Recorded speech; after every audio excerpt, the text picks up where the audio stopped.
High বন্ধুরা, কেমন আছো তোমরা সবাই? আশা করছি সবাই ভালো আছো। আমি তোমাদের সামনে আবার একটা ব্লগ নিয়ে চলে এসেছি। এই চুড়িগুলো দেখে বুঝতে পারছো আমি চুড়ির বেশ নিয়ে এসেছি নতুন কিছু বানাবো বলে। ওই যে আংটিটা দেখালাম, ওই আংটিটা আগের দিন বানিয়েছিলাম। আংটিটার সেম চুড়ি ডিজাইন আমি তৈরি করব। সেম একই ধরনের কালো কাপড়টা নিয়ে নিয়েছি। চুড়িটা এইভাবেই পেঁচিয়ে আমি তৈরি করে নেব কাপড়টা দিয়ে, যেভাবে আমি এর আগেও করে দেখিয়েছি।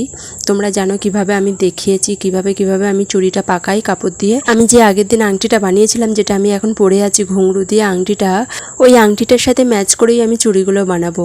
কারণ কালো শাড়ির সাথে ওই আংটি এবং এই চুড়িগুলো পরলে ভীষণই সুন্দর লাগবে।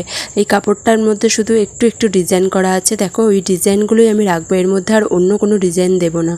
কারণ কাপড়টার এই ডিজাইনটা সত্যিই ভীষণ ভালো লাগছে এবং আংটির সাথে ম্যাচ করবে। আমার কাছে ঘুঙরু এখন আর নেই, তাই আমি ঘুঙরু বসালাম না, এইভাবেই সিম্পল রেখে দেবো। তোমরা চাইলে এর মধ্যে ঘুঙরু সেলাই করে দিতে পারো, তাহলে আরও ভালো লাগবে, বা এর মধ্যে করিয়েও তোমরা বসিয়ে দিতে পারো। আমি এটা সিম্পল রাখবো কারণ ওই ডিজাইনটা বেশ ভালো লাগছে, শুধু ডিজাইনটা রাখার জন্যই আমি এটা সিম্পল রাখবো। এরপর এই চৌকো চুড়িগুলো নিয়ে নিয়েছি, এটা আমি সাদা কাপড় দিয়ে পাকিয়ে নেব। এই ধরনের সাদা কাপড়, প্লেন সাদা কাপড় দিয়ে আমি পাকাবো।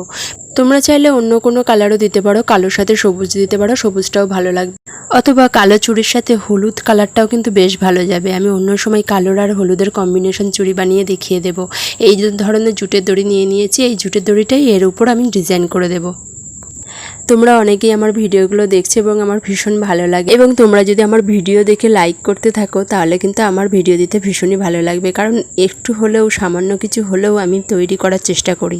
সেটা আমার নিজের পছন্দ মতো, নিজের মনের মতো হয়, কিন্তু সেটা অন্যের ভালো নাও লাগতে পারে, কিন্তু আমার পরিশ্রম থাকে তার মধ্যে। তোমাদের যদি মনে হয় যে কোনো ডিজাইন একটু ভুলভাল হয়েছে তাহলে কিন্তু আমাকে বলতে পারো। এই রকম দুটো সাদা আমার তৈরি করা হয়ে গেছে, ওইভাবে আমি ডিজাইনটা রেখেছি। দেখতে কিন্তু বেশ ভালো লাগছে। কালোর মাঝখানে দেবো এবং দুপাশে দুটো এই সাদা চৌকো দিয়ে দেবো। সাদা চৌকো চুড়ির ডিজাইনগুলো কিন্তু বেশ ভালো লাগে হাতে পরলে। তোমরা চাইলে এই ধরনের বেশ কিনে নিজেরাই তৈরি করতে পারবে। আমার চুড়ি কমপ্লিট হয়ে গেছে। এরপর আংটিটা দেখিয়ে দিলাম। আংটির সাথে আমি এই চুড়িগুলো পরলে কিন্তু হাতে একেবারে বেশ মানাবে। সাদা কালার কম্বিনেশন তো বেশ ভালোই লাগে। আমি পরে দেখিয়ে দিচ্ছি আমার এই আংটির সাথে, দেখো কেমন লাগছে। তোমরা কিন্তু কমেন্টে বলো, ভালো লাগলে লাইক করে দিও। তাহলে আজকের মতো ভিডিওটা আমি এখানেই রাখলাম, আবার দেখা হবে পরের কোনো অন্য ছোট্ট ভিডিওতে। আজকের মতো তাহলে সবাইকে জানাই টাটা।